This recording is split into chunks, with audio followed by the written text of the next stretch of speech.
बाकी दिनों की तरह उस दिन भी प्रतिमा क्लास में छात्रों को पढ़ा रही थी। कॉलेज में फर्स्ट ईयर का नया बैच आया था और वो सभी मन लगाकर पढ़ाई कर रहे थे। तभी क्लास में एक नया लड़का आया। मैं आई कम इन मैडम। अरे तुम कौन हो? मेरा नाम राहुल है, मैं इसी क्लास का हूँ। तुम्हें तो पहले नहीं देखा है इस क्लास में। वो मेरी तबीयत खराब थी, इसीलिए क्लास ज्वाइन करने में लेट हो गई। ठीक है, अंदर आओ और बैठ जाओ और पढ़ाई पर ध्यान दो, वैसे ही तुम बहुत लेट हो। राहुल बैठ तो गया लेकिन उसका ध्यान पढ़ाई में नहीं गया। उसका सारा ध्यान प्रतिमा पर ही था। मैडम कितनी सुंदर है, मुझे तो हमेशा से ऐसी ही बीवी चाहिए थी। काश मैडम मेरी बीवी होती। राहुल के दिमाग में पहले ही दिन ये ख्याल आ गया। वो प्रतिमा की ओर देखता ही रह गया। राहुल, ऐसे क्या देख रहे हो? कॉपी कहाँ है तुम्हारी? हाँ, कॉपी वो तो मैं घर पर ही भूल आया। कैसे लड़के हो तुम राहुल? 1 महीने बाद कॉलेज ज्वाइन करते हो, कॉपी भूल जाते हो, पढ़ाई को सीरियसली नहीं लेते हो क्या? जिंदगी में कुछ बनना है कि नहीं? हाँ बनना है ना मैडम। क्या बनना है?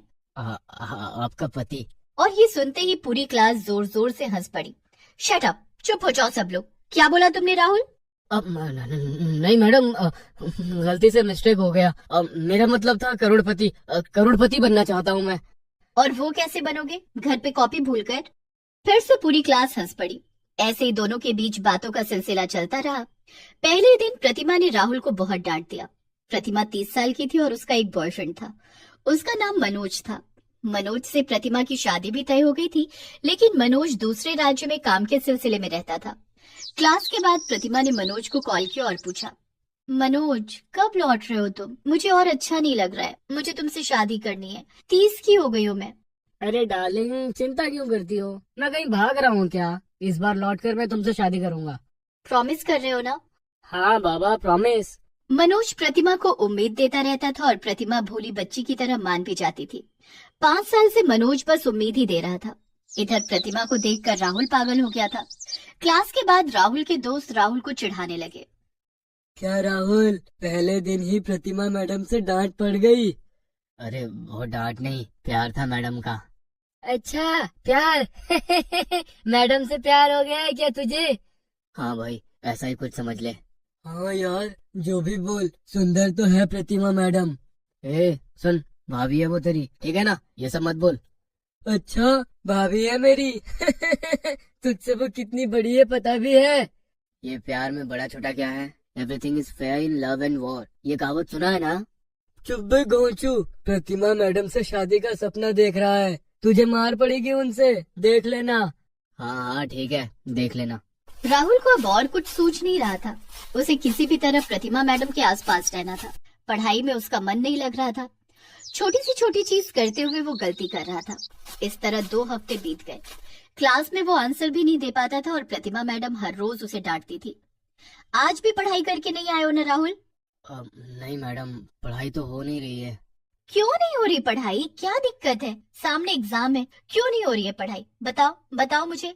वो मैडम, लेट आया हूँ ना, इसलिए कुछ समझ नहीं पा रहा हूँ। ठीक है, मैं नहीं चाहती कि मेरे क्लास का कोई भी एग्जाम में फेल हो जाए। हर रोज कॉलेज के बाद 1 घंटे के लिए मेरे ऑफिस में आ जाना, मैं पढ़ा दूंगी, समझे? ये तो कर पाओगे ना?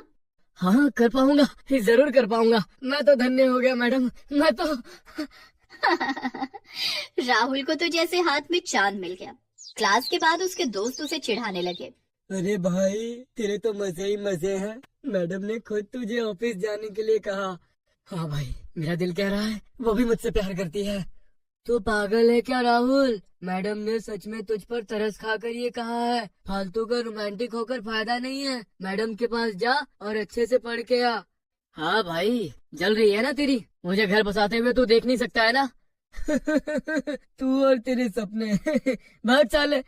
राहुल कॉलेज के बाद प्रतिमा मैडम के ऑफिस में पढ़ाई करने के लिए गया और मन लगाकर पढ़ाई भी की। उसे अकेले में प्रतिमा मैडम के साथ समय बिताने का मौका मिलने लगा।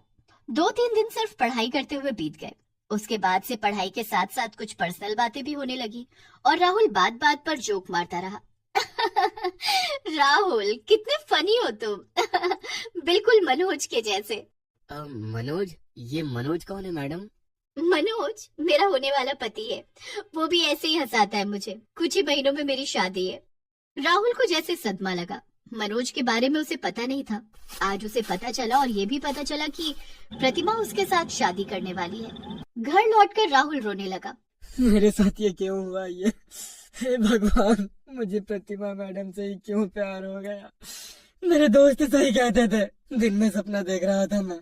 ये कभी होता है क्या? एक स्टूडेंट से मैडम शादी करती है क्या? राहुल को बहुत दुख पहुंचा। अगले दिन से राहुल ने प्रतिमा मैडम के ऑफिस जाना ही बंद कर दिया। प्रतिमा कॉलेज के बाद राहुल का इंतजार करती रही। 3-4 दिन बाद प्रतिमा ने क्लास के बाहर राहुल से पूछा, राहुल, पढ़ाई करने क्यों नहीं आ रहे हो ऑफिस में? आप नहीं समझोगे मैडम। क्यों नहीं समझूंगी, मुझे समझाओ तो। नहीं मैडम, रहने दीजिए, कभी और समझाऊंगा। राहुल चला गया। प्रतिमा भी दुखी हो गई। पता नहीं मैं क्यों दुखी हो रही हूँ। वो असल में कॉलेज के बाद राहुल के मजाक पर हंसने की आदत हो गई थी। कोई बात नहीं, मैं मनोज को कॉल कर लेती हूँ। वो मुझे हंसा देगा। प्रतिमा ने मनोज को कॉल किया लेकिन उसने कॉल नहीं उठाया। प्रतिमा और दुखी हो गई। मनोज की गैर मौजूदगी से प्रतिमा के दिल में एक खालीपन पैदा हुआ था। राहुल कहीं न कहीं उस खालीपन को मिटा रहा था, लेकिन अब राहुल भी प्रतिमा से बात नहीं करना चाहता था। कुछ ही दिन में वैलेंटाइंस डे भी आने वाला था। शाम को मनोज ने कॉल किया और प्रतिमा को खुशखबरी दी। मैं आ रहा हूँ प्रतिमा, मैं अगले हफ्ते आ रहा हूँ।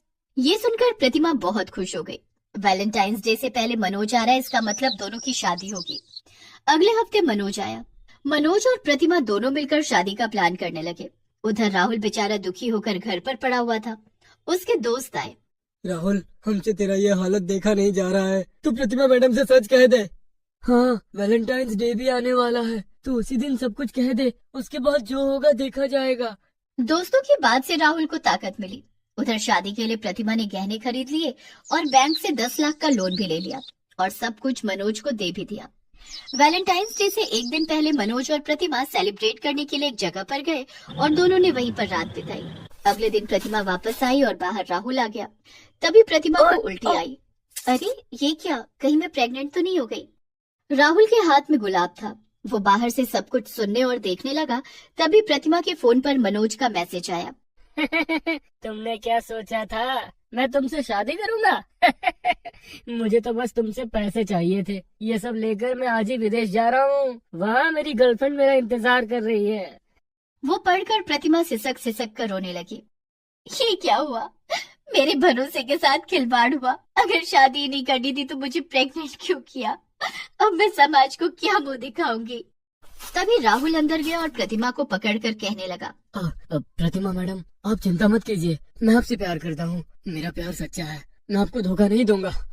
प्रतिमा ने राहुल का प्यार स्वीकार कर लिया और दोनों की शादी हो गई। राहुल ने बच्चे की जिम्मेदारी ले ली और प्रतिमा कॉलेज में पढ़ाती रही। राहुल को उसका प्यार मिल गया और प्रतिमा को प्यार के साथ साथ अपने बच्चे के लिए पिता मिल गया।